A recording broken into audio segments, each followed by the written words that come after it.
முதலமைச்சர் ஸ்டாலின் அவர்கள் கொஞ்சம் கொஞ்சமாக பயந்து கொண்டே இருக்கிறாரா, அதனால தான் இந்த ஒரு விஷயத்தை செஞ்சுட்டு இருக்காங்களா அப்படிங்கிற கேள்வி சோஷியல் மீடியாவில் எழுந்து கொண்டே இருக்கு. முக்கியமாக தமிழக வெற்றி கழகத்தோட ஐடி விங்கை அழிப்பதற்காக சிஎம் ஸ்டாலின் அவர்கள் இப்படி செய்கிறாங்களோ அப்படிங்கிற கேள்வியும் எழுகிறது. என்ன நடக்கிறது டீட்டெயிலாக பேச போகிறோம். அதாவது 38 பேர் உயிரிழந்த சம்பவம் தமிழகத்தை மட்டும் இல்லாமல் இந்தியாவே பெரும் அதிர்ச்சிக்குள்ளாக்கி இருந்தது. 38 பேர் உயிரிழந்த உடனே அந்த ஒரு கேஸ் கம்ப்ளீட்டாக விஜய் மீது திரும்பும் அப்படின்னு எதிர்பார்க்கப்பட்டது. அன்னைக்கு நைட்டு ஃபுல்லாக விஜய் அவர்கள் மீது அடுத்தடுத்து விமர்சனங்கள் எழுந்து கொண்டே இருந்தது.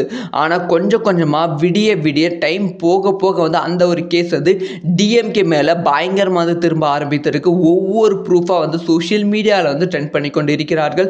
சோஷியல் மீடியாவில் கல்விஷன் யார் அப்படிங்கிற விஷயத்தை சோஷியல் மீடியாவில் வீடியோவாக ரிலீஸ் பண்ணி கொண்டு இருக்கிறார்கள். இந்த ஒரு விஷயத்தை டிஎம்கே ஐடி விங் கொஞ்சம் கூட எதிர்பார்க்கல. இதுக்கு எகென்ஸ்டாக டிஎம்கே ஐடி விங் ஒர்க் பண்ணாலுமே டிவிகே ஐடி விங் மாதிரி டிஎம்கே ஐடி விங்கால் அவ்வளோ பர்ஃபெக்டாக ஒர்க் பண்ண முடியல. இதனால் இவங்களோட வாயை அடைப்பதற்காக முதலமைச்சர் என்ன சொல்லியிருக்காங்கன்னா, இந்த மாதிரி வதந்தி பரப்பாதீங்க சோஷியல் மீடியாவில், அப்படி வதந்தி பரப்பினீங்கன்னா உங்களையும் கைது செய்வோம் அப்படிங்கிற விஷயத்தை முதலமைச்சர் ஸ்டாலின் அவர்கள் சொல்லியிருக்காங்க. ஸோ அது மட்டும் இல்லாமல் இன்றைக்கி 3 பேரை கைது செஞ்சுருக்காங்க. இது எல்லாமே திமுகவோட ஐடி விங்கை அமைதியாக வைப்பதற்கான காரணம் தான். ஆனால் இது டிவிக்கு ஐடி விங் கிட்ட செல்லாது அப்படி சொல்லி சோஷியல் மீடியாலையும் முதலமைச்சர் ஸ்டாலினை வெளுத்து வாங்கி கொண்டு இருக்கிறார்கள்.